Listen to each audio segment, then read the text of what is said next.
날씨가 어제부터 급속도로 추워져서 또 어제 새벽으로 오늘 이 시간에도 눈이 내려서 좀 오시는데 어려움이 없지 않나 걱정을 했습니다. 그래도 이렇게 본당을 보니까 두툼하게 입으시고 나오셔서 감사드리고 하나님께 영광입니다. 오겨 가실 때에도 발걸음 조심조심 넘어지지 마시고 안전하게 또 돌아가셔서 단잠을 주무시는 건강한 우리가 되길 원합니다. 네, 아마 특별 새벽교회 3주간 이어지는데 날씨 때문에 고비가 있을 수 있잖아요. 대다수는 하시던 대로 오시는데 개중에 고민스러울 때가 있어요. 그런데 이제 안전이 1번이겠고요. 그런데 신앙은요, 가끔은 높이뛰기처럼 내가 할 수 있는, 그전에는 안 나갔는데 이번에는 나가보자 라는 그런 관점에서 이 날씨도 안전을 유지하면서 조심스럽게 극복해 나가면 어떨까 생각해 봅니다. 하우링이 납니다. 방송실에서 조금 하우링 좀 낮춰주시고요. 날씨가 추워지면 진도 대파가 조금 더 가격이 좋은가 모르겠습니다. 그런가요? 네, 위쪽에서 뽑지 못하니까 따뜻한 진도 대파가, 그래서 우리 진도 군민의 관점에서 보면 어쩔 수 없는 추운 겨울이라면 대파 지원분들이 잘 수지가 맞았으면 좋겠다 생각을 해봅니다. 제가 한 2년 전에 일을 하다가 사고로 입원을 4개월 했어요. 그리고 요양을 통원 치료를 한 3개월 하고요. 그러면서 병실에 누워 있으면서 병원 뒤편에 창가를 바라보는데 아담한 산이 예쁜 거예요. 아담하니 그냥 보고 있으면 되게 좋았어요. 또 더욱이나 갈대가 그 농가의 주변에, 논이 아니고 묵은 논인데 갈대가 흔들흔들 하는 거예요. 제가 약간 감성주의가 있거든요. 그래야 시인은 아니지만 괜히 시를 읊어보고 싶고 뭔가를 써보고 싶은 거예요. 그래서 어느 정도 몸이 좀 걸을만 하니까 야, 저렇게 아담하고 이쁜 저 산 가봐야 되겠다. 그래서 걸음걸음해서 그 산을 갔어요. 아니, 산이 보고 싶어서 산을 갔는데 산에 가까워질수록 산은 안 보이고 자풀이 보이고 쓰레기가 보이고 깨진 유리 조각이 보이고 돌덩이 보이고 나무. 저는 산을 보고 싶어 갔는데 산은 보이지 않더라. 제가 왜 이 말씀을 드리는가? 또 한 가지는 이런 얘기를 드리고 싶습니다. 우리는 지금 지구라는 행성에 살고 있어요. 아시죠? 둥그란 푸른 행성. 그런데 우리는 지구에 살고 있으면서도 지구의 모습을 못 봐요. 우주에서, 대기권 밖에서, 우주선에서, 인공위성에서 지구라는 행성을 찰칵 찍었을 때 그걸 전송받아서 지구라는 별이 저렇게 파랗고 둥글둥글하니 예쁘게 생겼구나, 빛나는 지구의 모습을 보면서 볼 수 있다는 거죠. 이 두 가지 예를 들으면서 드는 생각은 이런 겁니다. 우리 시대를 현재 살아가고 있는 우리는 현재 시점에 가까이 있으면 우리 자신들을 못 본다는 거죠. 우리는 이 예배당 안에 갇혀 있잖아요. 밖에도 보이지 않고 더더욱이나 비교할 수 없을 만큼 지구라는 관념은, 그 이미지는 떠오르지 않는다는 거죠. 산을 보러 갔는데 산은 보이지 않고 나무와 쓰레기들과 깨진 유리 조각이었다. 한 이 시대를 살아가면서 이 시대를 보려면 아웅다웅하고 살아가는 이 현실 속에서는 우리의 영적인 시대적인 우리 자신이 보이지 않는다는 것이죠. 그래서 이 시대를 우리가 분별하고 이 시대를 보기 위해서는 관점과 시각을 멀리 두어야 되고 1인칭이 아닌 3인칭 역사적 혹은 객관적 관점에서 우리를 들여다볼 때에 우리를 볼 수 있다. 그래서 먼 발치에서 볼 때 산이 보이고 우주 밖에서 볼 때 지구가 보이는 것처럼, 지난번에 왔을 때 교회사 2000년과 오늘 함께 살필 개신교 140년의 교회의 역사를 통해서 보고자 하는 것은 먼 발치에서 오늘 2026년을 살아가는 140년 된 한국교회의 현주소를 안타까운 마음으로, 사랑하는 마음으로, 그런 관점에서 작게나마 보고자 한다라는 겁니다. 왜 이런 마음은 들었는지는 모르겠습니다. 목사이기 때문에 그런지도 모르겠고요. 여러분들에게 오늘 제목이 그렇습니다. 우리 어깨 위에 올려진 무게라. 우리는 일상이 먹고 살고 일하고 우리 앞가름 하는데 힘들어요. 저 역시도 마찬가지입니다. 뭐 별다른 거 있겠습니까? 우리 개인에게 주어진 일에 허겁지겁 하다 보면 그 이상의 것을 할 수도 없고 할 능력도 없고 여유도 없는 것이죠. 그럼에도 불구하고 우리가 예배 시간에 이렇게 말씀 나눠서 보자는 것은 긴 역사 속에서 객관적이고 역사적 관점에서 우리의 민족의 한국교회를 들여다보자. 우리가 누군가를 비판하거나 판단하는 것이 아니라 우리가 이 시대를 살아가고 있기 때문에 한 번쯤 고민하고 우리 개인과 지교회적인 편협한 시각에서 벗어나서 민족의 교회, 우리가 세계교회까지 가면 좋겠지만 축소해서 민족의 교회 현주소를 놓고 우리 모두가 이구동성으로 말하지 않아도 현주소를 알기 때문에 그러한 부분에서 좀 살펴보고자 한다는 겁니다. 오늘 본문에서 보면 먼저는 이 본문에서 종교개혁의 외침을 저는 보았어요. 보니까 오라 우리가 여호와로 돌아가자. 우리가 여호와께로 돌아가자. 종교개혁은 루터로부터 존 칼빈으로 이어진 종교개혁의 기점은 뭐였냐면 말씀으로 돌아가자, 성경으로 돌아가자, 여호와께로 하나님께로 십자가로 주 예수께로 돌아가자. 본질로 회귀, 본질로서 돌아가자는 것이죠. 잘못된 1500년의 교회사 속에 교황주의와 카톨릭의 잘못된 부분들을 비성경적인 바람직하지 못한 교리들을 벗어내어 던지고 돌아가자는 것이죠. 오늘 이 호세아 선지자도 이 종교개혁에 앞서 있는 사람이지만 주전 1350년경의 인물로 이렇게 주전 755년이네요. 755년에 있었던 인물로서 종교개혁자 같은 그 시대적 상황의 아픔을 놓고 외친 것이죠. 북이스라엘이 주전 722년에 멸망을 당해요. 남유다는 586년에 망하고요. 다시 말씀드려서 북이스라엘이 33년 후에 멸망을 합니다. 그러니까 멸망하기 33년 전에 이 호세아는 하나님의 말씀을 받아서 그 시대의 사역을 놓고 이스라엘 백성들의 영적인 상태를 놓고 멸망을 할 그 백성들을 보면서 안타까움으로 부르짖는 민족을 사랑하는 이 호세아의 메시지였고 이스라엘 백성들의 영적인 상태의 현주소를 꼬집고 여호와께로 돌아가자라는 종교개혁과 같은 그 당시의 종교개혁과 같은 부르짖음을 외롭게 주님 오시기 그 참담 전에 어두운 시대에 이 에레미야처럼 이 호세아도 이렇게 외친 것을 보게 됩니다. 오라 우리가 여호와께로 돌아가자. 여호와께로 돌아가자. 여호와께로 돌아가자라는 것은 변화와 하나님께로 개혁적인 그러한 이 얘기를 하는 것입니다. 그래서 오늘은 이제 본문들은 다른 때 또 많이 들으셨을 것이고 그래서 이 본문의 여호와께로 돌아가자 개혁적인 위 외침이 1517년에 있었던 종교개혁을 뛰어넘어 오늘 현재를 살아가는 우리에게 있어서 개혁할 부분들은 분명히 있다라는 것이죠. 그래서 나와는 상관없을 수 있습니다. 그럼에도 불구하고 이 시대를 살아가는 우리가 다시 한번 강조합니다. 저 얘기가 나하고 무슨 상관인가? 내가 이 민족을 위해서 무엇을 할 수 있는 힘이나 역량이 있는가? 물론 저도 없어요. 그럼에도 불구하고 고민하고 우리 어깨에 1g, 10g, 1kg라도 그 무게감을 얹어보자라는 것이죠.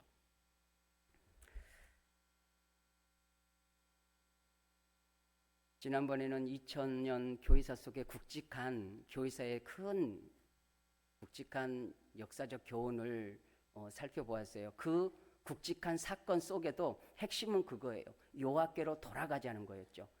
주님이 승천하신 이후로 지금까지 있었던 2000년 교회사 속에서 교회의 위태로운 시점마다 영적인 흔들림마다 일부의 사람들이 외치는 것이죠.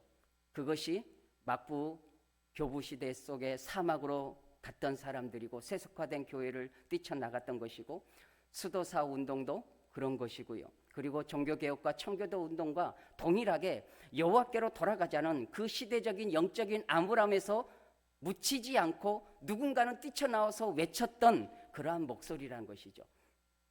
여기서 한 가지는 짚고 넘어가자고 싶은 것은 이 수도사 운동은 종교개혁 때 루터가 다시 한번 개혁에 대해서 대단히 꼬집었던 부분이에요. 그래서 수도사나 수녀원 어떤에 대한 폐쇄에 대해서 신랄하게 이야기했던 부분이에요. 그 수도사원 시작은 의미는 가치는 중요했지만 시간이 흐르면서 비본질적인 것으로 갔다. 그 정도 하나는 제가 짚어놓고 가겠습니다. 그러면 이제 제가 드리고 싶은 거는 이제 한국 교회 참 어려운 부분이에요. 그렇습니다. 때로는 주제 넘는 부분일 수도 있고요. 그럼에도 불구하고 누군가가 부르짖지 않는다면, 누군가가 대한독립 만세를 부르짖지 않았다면, 누군가가 민주화를 위해서 탱크 앞에 서지 않았다라면, 누군가가 외치지 않았다라면 그 사회는, 그 민족은 변하지 않았다라는 것이죠. 그래서 우리는 미약하지만 누구도 들어주지 않을 것 같은 우리의 미약함이지만 어느 누군가는 부르짖어야 된다는 거죠. 한 예로 1517년에 있었던 루터를 보통해서 기점으로 종교개혁이 일어났지만 루터만이 종교개혁을 외친 게 아니라 그보다 이전 150년 전에 존 위클리라는 사람과 여러 사람들이 종교개혁을 비성경적 천주교의 잘못된 것에 대하여 교황주의에 대하여 비판을 했어요. 얼마나 핍박을 당했는가. 존 위클리프는 그가 이단으로 정죄를 당하고 파면을 당하고 그리고 하나님의 부르심을 받고 죽었어요. 그런데 44년이 지나서 카톨릭에서 부관 참화라고 그래요. 44년 동안 땅속에 썩어져 있는 그 시신을 꺼내서 관을 깨트려서 그 뼈만 남은 것을 불에 태워서 강가에 뿌려버렸다는 거죠. 그게 부가참화, 부가참시 이런 뜻도 있습니다. 그만큼 종교개혁자들을 치가 떨리게만큼 미워했고 탄압했다는 것이죠. 그 위클리프뿐만 아니라 누군가가 생명을 걸고 외쳤기 때문에 개혁이 그 다음에 영향을 받아서 루터로부터 칼빈으로부터 종교개혁이 왔고 그 후세대로 우리가 종교개혁의 후손으로서 이 개신교의 교회 기쁨으로 감사함으로 누군가의 억압이 아닌 하나님과 우리 안에서 이루어지는 성령 안에서 말씀을 붙들고 예배하는 이 자유를 얻게 되어졌다는 것이죠. 서론이 참 긴 것 같습니다. 그러나 이 당위성과 안타까움이 제 안에 있기 때문에 이런 말씀을 더 드려봅니다. 1884년에 알렌과 1년 후에 아펜젤러와 언더우드 선교사가 개신교 선교사님이 들어와서 우리 개신교의 선교가 시작됐어요. 처음에는 의료 선교 병원, 강혜원이 그 다음에 제중원으로 바뀌고 제중원이 나중에는 그 세브란스 병원이 돼요. 연세의료원 다른도 있고요. 세브란스는 미국의 기부자가 병원을 지으려면 돈이 있어야 되잖아요. 그래서 미국의 기부자 이름이 세브란스 병원이에요. 그래서 우리 한국의 대부분 병원과 대학들은 선교사님들을 통해서 이 나라가 문명을 깨뜨리고 헤쳐나온 것이 있다는 거죠. 이게 가장 중요한 우리 개신교의 한 시작점이라 볼 수 있고요. 두 번째로는 그 선교사님들의 복음 말씀을 듣고 1907년에 있었던 평양 대부흥회 운동. 그때는 평양 대부흥회 운동은 회개 운동이었다라는 거죠. 개인적인 교회적 공동체 안에 모든 사람들이 자신의 죄들을 자복하고 회개하고, 그러니까 무늬만 거룩한 모습으로 성경을 끼고 다녔던 그러한 사람들이 이제는 자신의 신랄한 죄를 고백하고 회개하는 운동을 통해서 급속도로 성령의 기름 부심 속에서 말씀의 사경회가 3, 4일 밥솥을 들고 교회를 찾아올 만큼, 불과 우리도 뭐 20년, 30년 전만 해도 부흥회하면 교회들이 이 교회 저 교회 모여서 북적북적 했잖아요. 지금은 그렇지도 않잖아요. 그때는 밥솥을 들고 교회 주변에서 밥을 해 먹어가면서 부흥 사경회에 참석하고 말씀을 사모하는 그러한 영적으로 갈급한 1907년에 평양 대부흥회 시점이 있었다. 그게 참으로 우리 한반도에 있어서는 그 씨앗의 큰 핵이었다 봅니다. 그것을 통해서 복음의 확장이 이어졌습니다. 그런데 안타까운 것은 1938년도에 1910년에 우리가 일제 강제가 됩니다. 국치일이죠. 경술 국치일이라 나라의 주권을 빼앗긴 날이죠. 그리고 시간이 지나서 38년도에 일제가 신사참배를 강요를 해요. 총회를 하는데 우리도 1년 대한예수기장내 합동지도 총회를 하잖아요. 근데 감리교회는 2년 그로부터 38년 전보다 2년 전에 신사참배를 결의했어요. 마지막까지 버틴 교단이 우리 대한예수교 장로회였어요. 그런데 총회를 하는데 경찰국장이 의자에 앉아있고 100여 명에 넘는 경찰들이 회원들 사이사이 앉아서 감독하고 칼을 차고 있었단 말이죠. 어쩔 수 없는 시대적의 안타까움 속에 27개 노회가 신사참배를 결의를 해요. 그리고 나서 동방요배라는 것을 했다는 거죠. 동쪽에 있는 일본의 자기들이 말하는 천황, 신이에요. 그들에게서는. 그 천황에게 먼저 고개 숙여 경배한 다음에 예배를 드리고 총회를 했다는 거예요. 이게 역사적으로 시대적인 암울한 시대 속에 교회가 안고 가야 되는 아픔이고 슬픔이었다. 그럼에도 일부 주기철 목사님, 이주원 목사님, 이란 이기선 목사님들은 끝까지 신사참배 운동을 반대하고 옥고를 치르고 순교하는 분들도 계셨고, 그리고 평양 신학교도 신학생들이 모두 다 신사참배를 반대함으로 무기한 추교를 당하는 그러한 일들이 있었다라는 겁니다.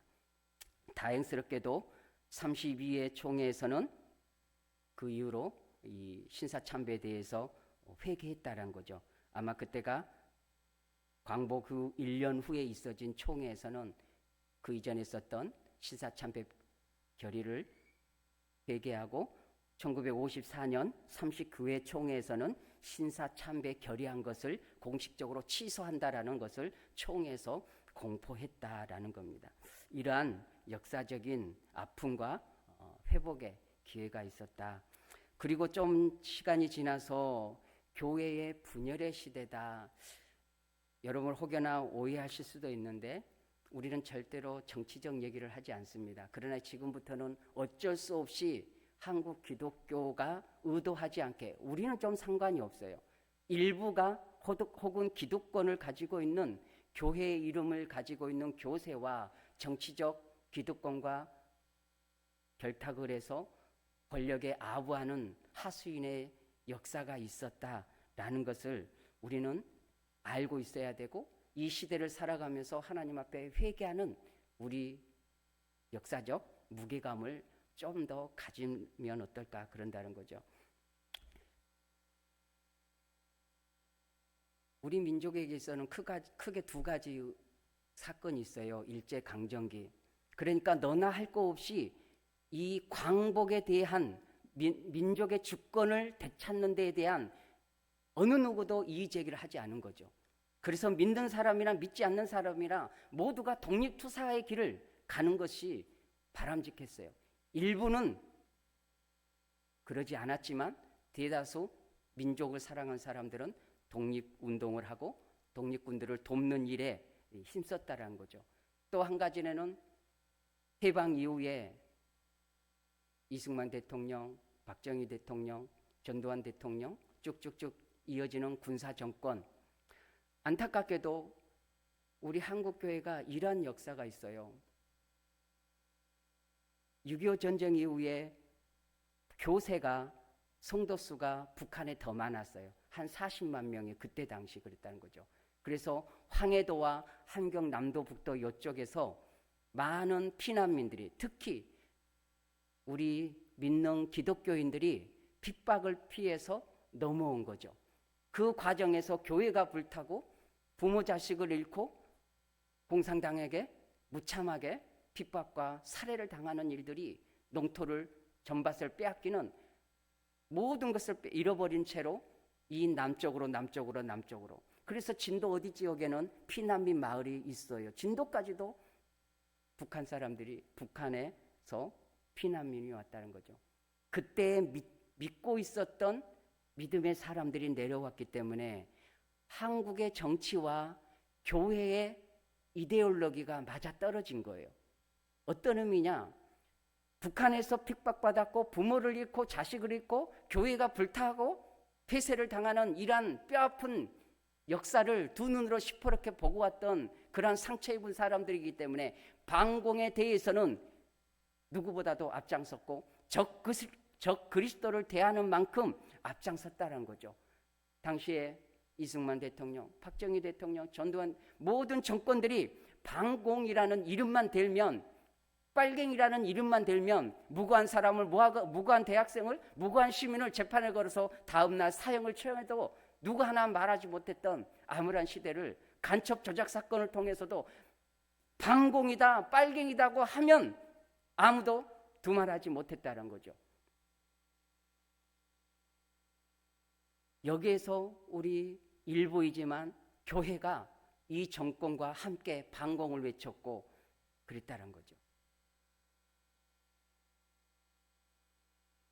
너무나 뼈아픈 가슴 아픈 일이지만 5.18 민주화 운동 때 전두환 정권이 정권을 잡아가면서 국가 조창 기도회를 했어요. 거기서 조창 기도회 때 설교를 한 목사님이 설교할 때 이렇게 했어요. 전두환을 향하여 여호수아와 같은 지도자님, 자기 민족을 총칼로 무참히 진압한 그 사람에게 성경의 인물인 여호사를 담대히 앞에 나가서 싸웠던 여호사를 빗대어 설교하면서 여호수아를 닮은 장군님이라고 칭송을 하고 함께 축복했던 뼈아픈 역사가 있다는 거죠. 우리가 피해의식이 있어서 이런 얘기를 하는 것이 아닙니다. 이 민족의 교회를 들여다봤을 때 알고 나니 마음이 아프다는 거죠. 그러나 무언가를 지금 할 수도 없고 할 능력도 없고 그렇습니다. 그러나 이 시대를 살아가는 무명의 우리가 우리 어깨 위에 올려진 이 시대적인 무거움을 우리는 알고 모여서 기도할 수도 있지만 우리가 알았으므로 이 부분에 대해서 민족의 교회를 놓고 기도하고 이 아픔을 하나님께 아뢰야 된다라는 것이죠.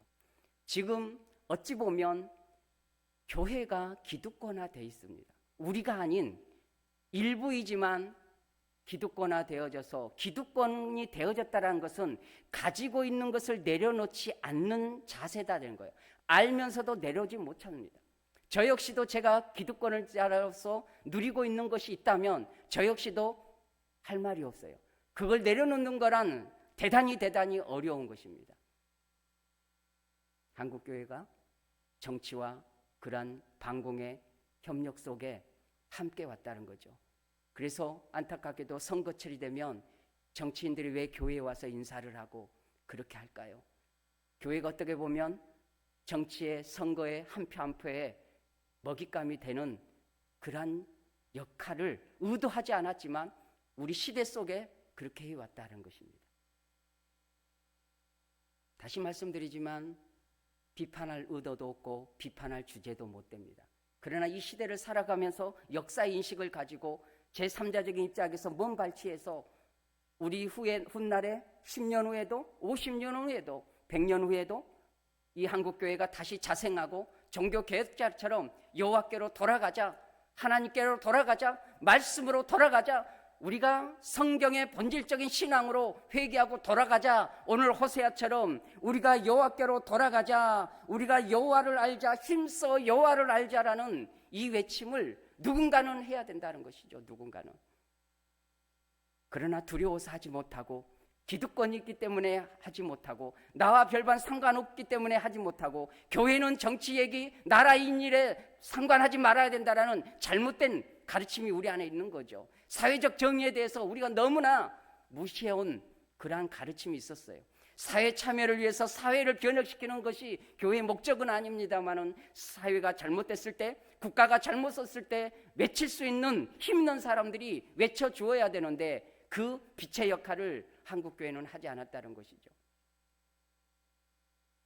그러나 누군가는 존 위크볼리처럼 화형을 당하고 참수를 당하고 44년이 지난 뼈만 남는 관 속에 있는 것이 꺼내져서 다시 불태워지고 강가에 뿌려질지라도 누군가는 이 시대를 놓고 외쳐야 한다는 것이죠. 그 이후로 우리는 대한민국의 커다란 1970년 이후로 대단한 부흥을 맛보았어요. 그 부흥의 물결 속에 진도중앙교회도 부흥을 맛보았고 이렇게 예배당도 짓고 지금처럼 이렇게 예배를 드리는 것일지 모르겠어요. 그렇다고 중앙교회가 어떤 어두운 구석이 있다는 건 아니죠. 민족적인 교회의 부흥이 한 교회뿐만 아니라 개척교회 천막만 지어놓아도 성령의 역사 속에 회심하고 돌아오고 하나님을 앙망하는 민족적인 성령의 역사하심이 있었다는 거죠. 그런데 그 좋은 시절 속에 세속화가 들어와서 우리에게 심겨진 이건 우리 자신들에게 해야 되는데 성공주의가 들어왔어요.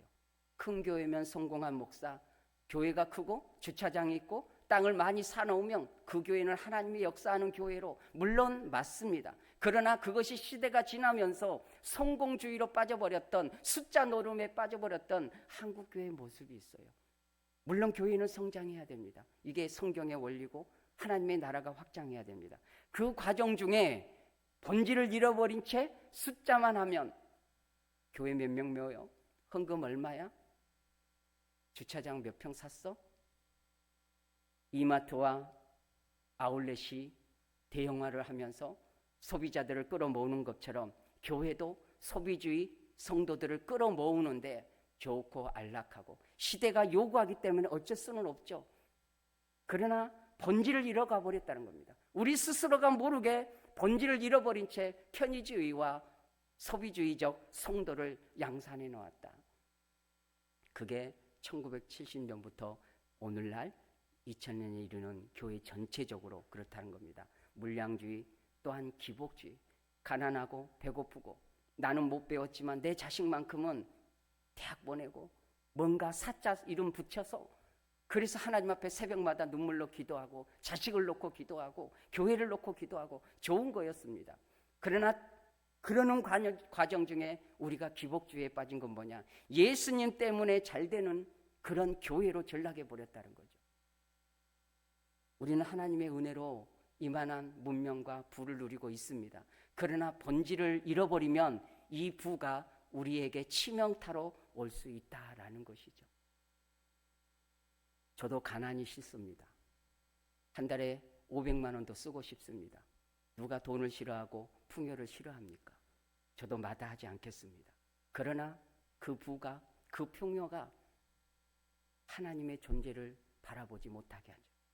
형식적으로 예배드리고 형식적으로 11조하고 형식적으로 종교적 모습은 있으나 그 물질의 풍요 속에 우리의 영혼은 공허해진다라는 거죠. 심령이 가난한 자가 되지 않는다라는 거죠. 이제는 세속주의가 왔어도 기복주의가 왔어도 현세적인 삶을 추구해도 알면서도 우리가 그것을 벗어내지 못한다는 거죠. 이것이 무서운 거죠. 한번 따라해 보십니다. 알면서도 벗어내지 못한다.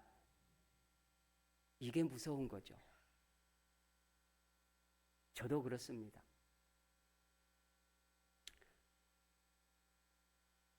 너무 무거워집니까? 이렇게 무겁게는 안 가려고 했는데 하다 보니까 진지해져 버린 것 같습니다.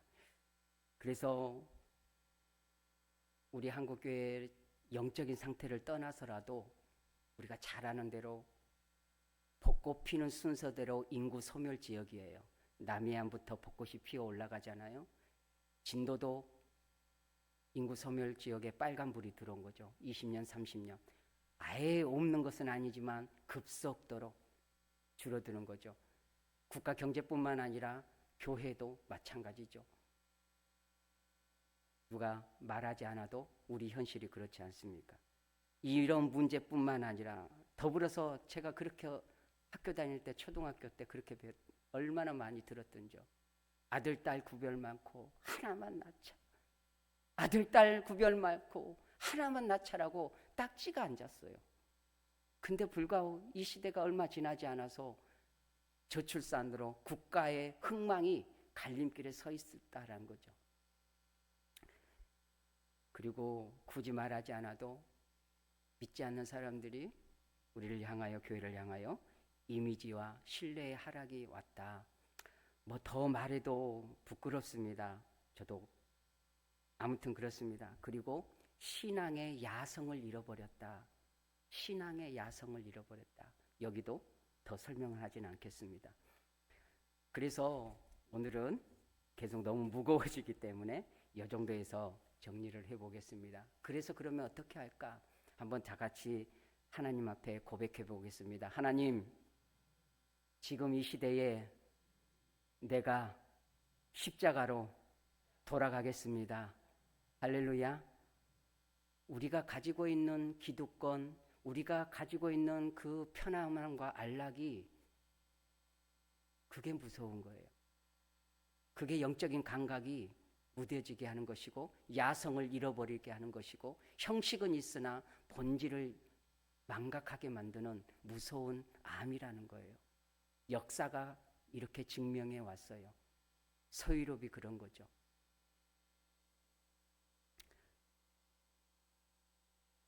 성공보다는 이제는 고난으로 초대교회로 가야 돼요. 야성을 가진 핍박받는 길로 가야 돼요. 그러나 안타깝게도 우리 한국 교회 안에 순교를 요구하는 그러한 영적인 상태가 아니에요. 순교만 할 수 있다면 저 역시 그러고 싶어요. 총 한 방 딱 맞고 하나님 앞에 갈 수 있으면, 그 길을 선택할 수만 있다면 그 시점에 저는 그렇게 장렬하게 가고 싶은 마음이 51%예요. 그러나 이 시대가 대한민국 상황에서 우리에게 순교를 요구하는 영적인 상태가 아니란 거죠. 오히려 더 순교보다도 안락함으로 우리에게 넓은 길을 제시하면서 그 안에서 살아라고 얘기하는 것이 더 안타깝다는 거죠. 쉽게 뿌리치지 못한다는 것이죠. 그래서 성공보다는 우리가 고난의 길을 찾아가야 된다. 이 길이 무엇인지 저도 답을 말씀드릴 수가 없어요. 그냥 굵직한 단어로 이제는 우리가 추구해야 될 게 성공주의적 목회나 성공주의적 신앙이 아니라 고난의 길을 가야 되는 거예요. 우리가 늘 예수 그리스도를 얘기하면서 고난은 우리가 다 피해가는 거예요. 번영보다는 이제는 제자도로 가야 된다. 번영, 이제는 더 이상 번영도 말하기가 어려워요. 인구가 없으니 어디서 다 끄집어 채울 겁니까? 이거는 시대적으로 맞지 않는 거죠. 그래서 이제는 어떠한 시대인가 다시 한번 고백해 봅니다. 구루터기 신앙. 구루터기가 뭐냐? 나무를 잘라내면 밑둥만 남아있는데 뿌리는 삼아있다. 그래서 할 수만 있거든 이제는 구루터기 신앙으로 마지막 시대에, 우리가 살고 있는 시대가 마지막 시대예요. 다음 세대는 다음 세대의 마지막 시대라고 얘기를 할 것이죠. 우리는 지금 우리가 마지막 시대를 살고 있는 거예요. 이 시대에 요구하는 것은 순교를 요구하는 우리 한국교회가 그런 영적인 상태가 아니라 마지막 세속에 물들지 않고 구루터기 신앙으로 마지막 남은 자 7천과 같은, 다른 사람 볼 것 없이 여기에 지금 한 7, 80명 앉아 계시잖아요. 다른 사람 볼 것 없이 내 신앙은 내가 지켜야 되는 거예요. 누군가는 화려하게 보일 수 있어요. 누군가는 성공해 보일 수가 있어요. 그것에 대해서 빛바랜 것으로 바라보지 말고, 비교하지 말고, 부러워하지 말고, 하나님의 눈은 지금 어디에 있을까? 구루터기 신앙. 남은 자의 마음을 가지고 이 시대에 내가 남은 자의 구루터기 같은 신앙을 가지고 생존해야 되겠다라는 그러한 절박한 순교자적인 자세를 가질 때에 홀로 고독한 하나님과의 대면 속에서도 에녹과 같이, 엘리야 같이, 오늘 호세아처럼 외로운 울부짖음으로 종교개혁자 루터와 칼빈 것처럼 여호와께로 돌아가자라는 그러한 정신으로 이 어두운 시대 속에서 우리가 신앙으로 살아남고 이겨낼 수 있다, 그런 것입니다.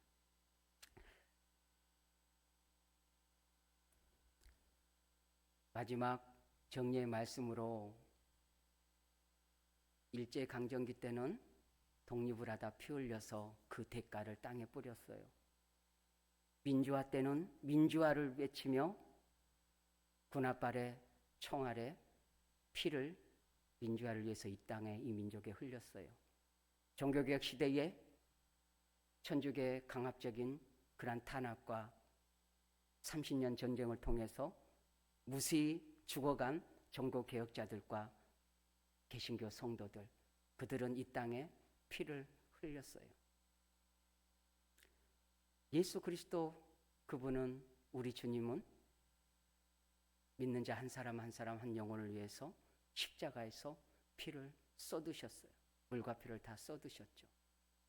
다시 말씀드리지만 오늘날 우리에게는 피를 요구하지 않아요.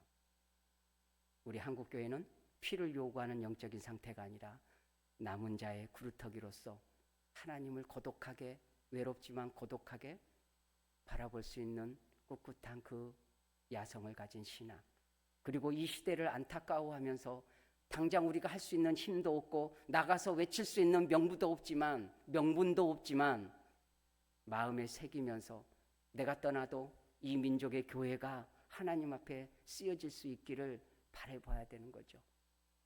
성경 속에 있었던 초대교회, 요한계시록에 있었던 그 7교회, 지금은 관광지일 뿐이에요. 이슬람에 정복되어져 있고 터만 남아있고 관광지로서의 역할밖에 하지 못해요. 역사의 관광지로 흔적만 남은 그러한 교회들이 숱하게 많다는 거죠. 우리 한국 민족의 교회가 그렇지 않기를 100년 후에도 주님 다시 오실 그날까지 누군가는 또 이렇게 호세아처럼, 에레미야처럼, 종교개혁자처럼 외쳐야 되겠죠. 여호와께로 돌아가자. 힘써 여호와를 알고 힘써 여호와께로. 할렐루야. 찬송하고 기도하겠습니다.